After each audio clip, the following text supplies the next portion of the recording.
memantaskan diri di depan cermin, memindai wajah yang masih terlihat tampan meski usiaku sudah tidak lagi muda. Bujang tua, julukan teman-teman ketika bertemu. Tapi tidak mengapa, memang kenyataannya sudah tua dan masih bujangan. Bukannya tidak laku, tetapi mencari yang terbaik. Dulu, Allah hampir menjodohkan dengan Lucy. Tapi ternyata beberapa bulan sebelum pernikahan kami digelar, Sang Maha Rahim lebih dulu menyingkap tabir siapa Lucy sebenarnya. Bersyukur, sangat berterima kasih kepada Allah karena tidak jadi menjodohkan diriku dengan Lucy. Walaupun sakit, tetapi tidak terlalu perih di hati. Masih bisa terobati ketika melihat senyuman Maila yang selalu tergambar di bibirnya, mengembang di antara luka yang dia rasa. Maila Yasni, entahlah, sejak pertama Ibnu memperkenalkan dia sebagai istri, aku merasa ada debar aneh. Mungkin ini cinta, tetapi cinta yang salah. Maila istri sahabatku, dan aku tidak boleh memiliki rasa kepadanya.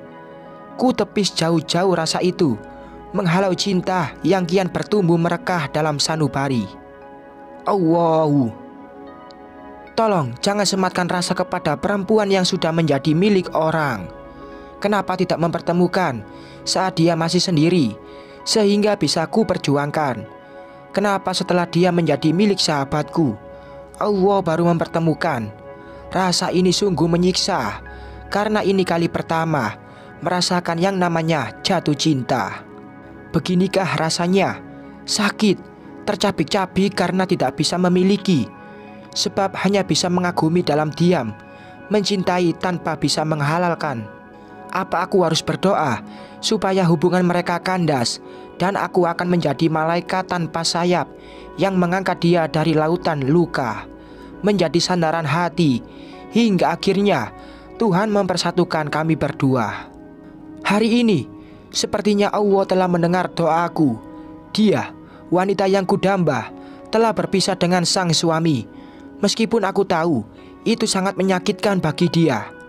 Setelah ini aku akan berjuang menjadi penawar luka, menghalalkan dia untuk menjadi pendamping hidup setelah masa iddahnya selesai.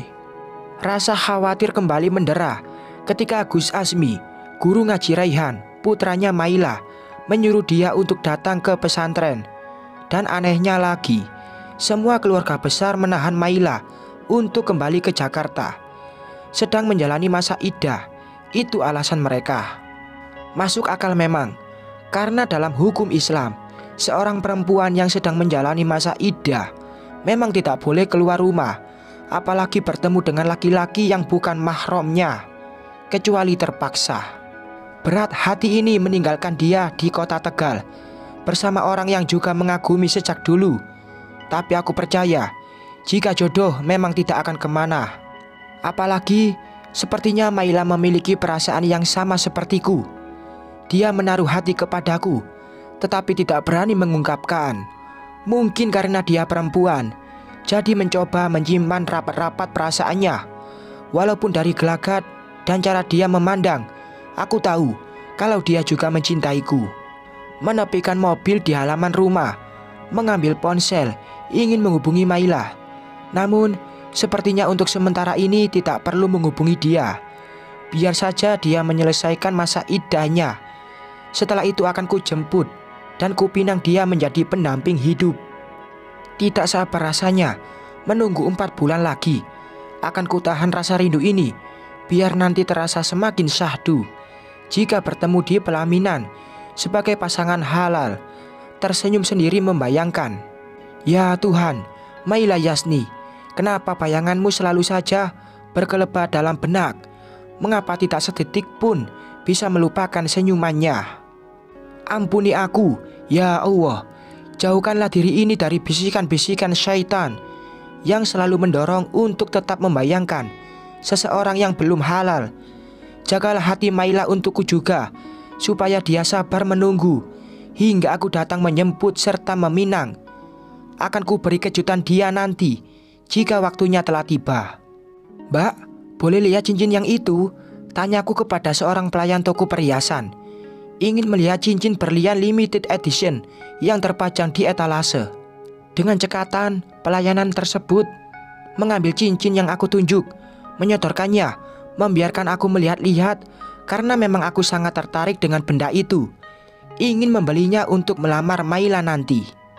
Bisa bayar pakai debit, Mbak? Tanyaku lagi. Bisa, Pak. Dia mengeluarkan mesin elektronik data kaptur, meminta kartuku dan menggeseknya, lalu menyodorkan kepadaku untuk menekan nomor PIN di mesin tersebut. Senyum kembali terkembang lebar ketika cincin yang aku inginkan sudah ada di tangan. Setelah ini, ingin membeli beberapa perlengkapan lainnya untuk aku bawa ke Tegal sebagai hadiah pertemuan pertama setelah lama berpisah. Duduk di undakan mall, mengambil gawai, hendak menghubungi Maila. Namun aku urungkan, takut mengganggu. Aku juga tidak mau sampai dia melanggar peraturan agama karena harus berbicara denganku. Biarlah aku tahan rasa rindu dan akan aku curahkan jika nanti dia sudah menjadi milikku. Tunggu saja tanggal mainnya. Maila Yasni, calon istriku. Lagi mengulum senyum, membayangkan bersanding dengan dia di pelaminan, menjadi raja dan ratu sehari, lalu menghabiskan malam panjang bersama, memiliki banyak anak, hidup bahagia hingga ke jannah nanti. Aku sudah tidak sabar menunggu waktu itu tiba. Jarum pendek jam sudah menunjuk ke angka 9 malam. Gegas diri ini beranjak dari duduk, berjalan menuju parkiran dan segera meninggalkan tempat itu. Ketika sampai di rumah, aku baru menyadari bahwa ponselku tertinggal di undakan pusat perbelanjaan. Aku lupa membawanya kembali. Setelah selesai menatap foto Maila yang ada di galeri ponsel, dan ketika kembali, ponsel itu sudah tidak ada. Satpam yang berjaga tidak melihat ada gawai tertinggal di tempat di mana aku duduk tadi.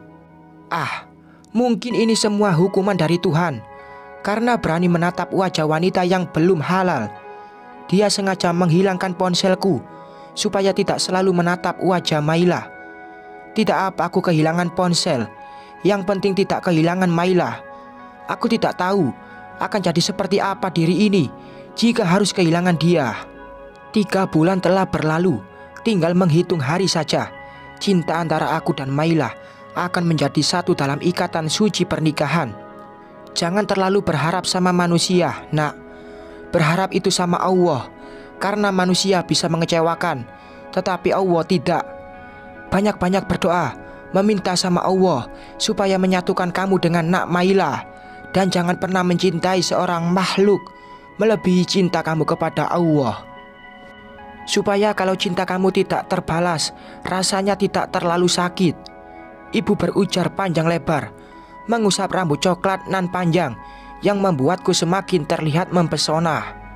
Rambutmu mbok ya dipotong, Bram. Jangan seperti perempuan. Anak cowok kok rambutnya gondrong begini. Ibu lihatnya gerah banget tahu, enggak? Imbuhnya lagi, menatap melotot ke arahku. Nanti aku potong kalau sudah menikah dengan Maila, Bu. Jawabku sembari bergelayut manja di bahu ibu.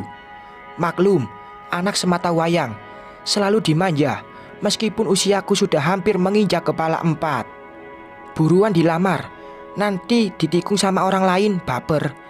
Apalagi ibu lihat guru ngajinya Raihan, sepertinya juga suka sama Nak Mai. Jangan sampai keduluan sama dia, soalnya posisi Nak Maila sekarang ada di dekat dia. Aku menghela napas. Benar juga kata ibu. Tapi aku tahu dan sangat yakin kalau Gus Azmi tidak akan mungkin menemui Maila di asrama putri. Sebab dia seorang yang sangat paham akidah, juga ilmu fikih. Dia pasti tahu batas serta aturan. Ya sudah, minggu depan kamu temui Nak Maila. Kamu bilang ke dia kalau ibu akan melamar dia. Siap, bos. Doain aku ya, Bu. Mudah-mudahan kali ini aku berjodoh dengan Maila. Tidak ada halangan, juga rintangan yang menghalangi hubungan kami berdua. Amin. Obrolan kami berdua berakhir. Aku semakin tidak sabar menunggu waktu di mana aku akan datang memberi kejutan kepada Maila, menyatakan semua perasaan yang sejak lama aku pendam, membawa pulang dan menikahinya. Ya Allah, membayangkannya saja sudah indah. apalagi jika semua sudah menjadi kenyataan. Setiap pagi ketika membuka mata, melihat perempuan berparas ayu itu berbaring di sisi, mengembangkan senyuman manja sambil mengucap kata cinta. Bersambung.